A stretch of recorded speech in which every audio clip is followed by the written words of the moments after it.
15 তারিখ মুখ্যমন্ত্রী রাস্তাশ্রী প্রকল্পের উদ্বোধন করবেন। তার আগে ঠিকাদার সংস্থাগুলিকে সরকারি কাজ না করার বার্তা দিলেন বিরোধী দলনেতা শুভেন্দু অধিকারী। বৃহস্পতিবার শুভেন্দু অধিকারী বলেন, ঠিকাদারদের কাছে আবেদন, রাস্তা সারাইয়ের অর্ডার নেবেন না, বকেয়া টাকা এখনো আপনারা পাননি। এই রাস্তা প্রধানমন্ত্রী গ্রাম সড়ক যোজনার অন্তর্ভুক্ত নয়। আমি গ্যারান্টি দিচ্ছি 1 টাকাও পেমেন্ট আপনারা পাবেন না। এর পাল্টা জবাব দিলেন অর্থমন্ত্রী চন্দ্রিমা ভট্টাচার্য। মমতা বন্দ্যোপাধ্যায় যে কর্পোরেট সংস্থাকে দিয়ে তার পরামর্শ নিয়ে চলেন, যারা বীরভূমে গত পরশুদিন ধরা পড়েছে, পশ্চিমবঙ্গ সরকারের অশোক স্তম্ভ লাগানো গাড়িতে চেপে গেছিলেন, রামপুরহাটে ধরা পড়েছেন, সেই আইপ্যাক তারা বুদ্ধি দিয়েছেন মুখ্যমন্ত্রী এবং তার ভাইপোকে, রাস্তা সারাতে হবে। গ্রামে গঞ্জে রাস্তার অবস্থা ভয়ঙ্কর। কারণ মমতা বন্দ্যোপাধ্যায় গত 10 বছরে একটা রাস্তা করেননি, উল্টে প্রধানমন্ত্রী গ্রাম সড়ক যোজনাকে বাংলা গ্রাম সড়ক যোজনা লাগিয়ে দিয়েছিলেন। আমরা চেপে ধরার পরে স্টিকার বদলাতে বাধ্য হয়েছেন। তাই মুখ্যমন্ত্রী 11,500 কিলোমিটার নতুন রাস্তার নামে আরেকটি মিথ্যা প্রতিশ্রুতি এবং ঢপের চর দিচ্ছেন। এই রাস্তার জন্য নাকি 3,000 কোটি টাকা বরাদ্দ হয়েছে।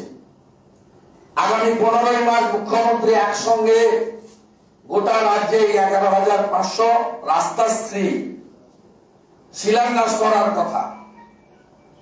আমি পশ্চিমবঙ্গে গত 2 বছর বকেয়া পেমেন্ট না পাওয়া ঠিকাদারদের কাছে আপিল করব যে আপনারা একটা রাস্তার কাজও করবেন না। এই রাস্তার কাজে কোনো অর্থ বরাদ্দ হয়নি। মুখ্য সচিব হরিকৃষ্ণ দ্বিবেদী, যিনি 16,44,000 টাকা এইচআর নিয়েছেন, জানুয়ারি পর্যন্ত নিয়েছিলেন, ফেব্রুয়ারি থেকে এইচআর কাটাচ্ছেন। এই হরিকৃষ্ণ দ্বিবেদীর কোনো অর্ডার নেই। ভারবেলি বলেছেন সব ডিএমকে, তারা প্রত্যেকটা জেলায় এক একটা ব্লকে 5টা 7টা, এক একটা অঞ্চলে 2-3টে করে রাস্তা তারা চিহ্নিত করে নারকেল ফাটানোর ব্যবস্থা করেছেন 15 মার্চ। আমি সম্মানীয় ঠিকাদার বন্ধুদেরকে বলবো, আপনারা গত 2 বছর এই দেউলিয়া সরকারের কাছ থেকে কোনো বকেয়া পেমেন্ট পাননি। এই রাস্তা আরআইডিএফ এর টাকা দেওয়া হয়নি। এই রাস্তাতে দ্বাদশ অর্থ কমিশনের টাকা নেই। এই রাস্তাতে প্রধানমন্ত্রী গ্রাম সড়ক যোজনার অন্তর্ভুক্ত নয়। এই রাস্তা কমপ্লিটলি পঞ্চায়েত নির্বাচনে গ্রামের মানুষকে ভুল বুঝিয়ে রাস্তা হচ্ছে সামনে ইট পড়ছে, রাস্তা হচ্ছে পাথর পড়ছে, এইটা দেখিয়ে মমতা বন্দ্যোপাধ্যায় পঞ্চায়েতে চুরির লাইসেন্সটা রিনিউয়াল করতে চান।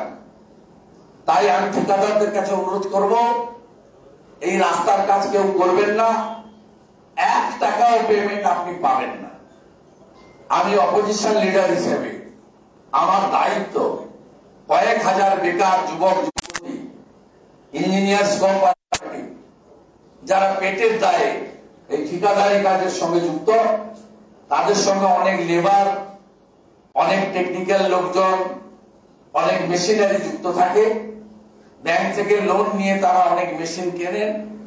তাদেরকে সতর্ক করার দায়িত্বটা রাজ্যের লিডার অফ অপোজিশনের। সেই সতর্কটা তো আমি দিয়ে গেলাম। এরপরে যারা করবেন, মালের দায়িত্ব আরো। এটা তো আমরা বারে বারেই বলে এসেছি যে ওরা একসাথে হাতে হাত মিলিয়ে করছে, পদ্ম, তারপরে কাস্তে আর হাত। সুতরাং এরা যে এটাকে প্রমাণ করে দিল নতুন করে যে আমাদের যে বক্তব্য সেটাই সঠিক বক্তব্য। এবং আমরা এটাও জোর দিয়ে বলছি যে মানুষ বুঝে গেছেন, আগামী দিন এই পদ্ম কাস্তে হাত মানুষই করে দেবে কুপোকাত। বারে বারে বলছে যে সরে যাক মমতা, জনতা বলছে থেকে যাক মমতা। তার জন্যে এত একটা সিট পেয়েছে বলে তার জন্য এত লাফানোর কোনো কারণ নেই। সুতরাং যা বলছেন তার কোনো অর্থ হয় না। ডিএ নিয়ে কোনো বার্তা দেবেন আগামীকাল যে স্ট্রাইকে যাচ্ছে? না, ইতিমধ্যেই মাননীয় মুখ্যমন্ত্রী বিধানসভায় বলেছেন যে ডিএর ক্ষেত্রে কি করা হয়েছে সরকারের পক্ষ থেকে। 5th পে কমিশনে যে টাকাটা দেওয়ার কথা ছিল, বাম সরকার গেছে যখন, বাম সরকার কিন্তু টাকা দিয়ে যায়নি, এবং সেই জায়গায় দাঁড়িয়ে 99% 5th পে কমিশনে সেটা কিন্তু মিট করেছে আমাদের রাজ্যের অধুনা সরকার। সুতরাং সেখানে দাঁড়িয়ে তারপরেও 3% প্লাস 3% মানে সব শুদ্ধ 105% দিয়ে এটা দেওয়া হয়েছে রাজ্য কর্মচারীদের। মাননীয় মুখ্যমন্ত্রী এটা পরিষ্কার করে দিয়েছেন আগের দিন বিধানসভায় 6 তারিখে। এবং আমি একটা কথা বলতে চাই যে এটা বিচার্য বিষয় এবং এটা সুপ্রিম কোর্টে রয়েছে। সুতরাং সেই বিষয় নিয়ে আমি এর থেকে বেশি কোনো কথা বলতে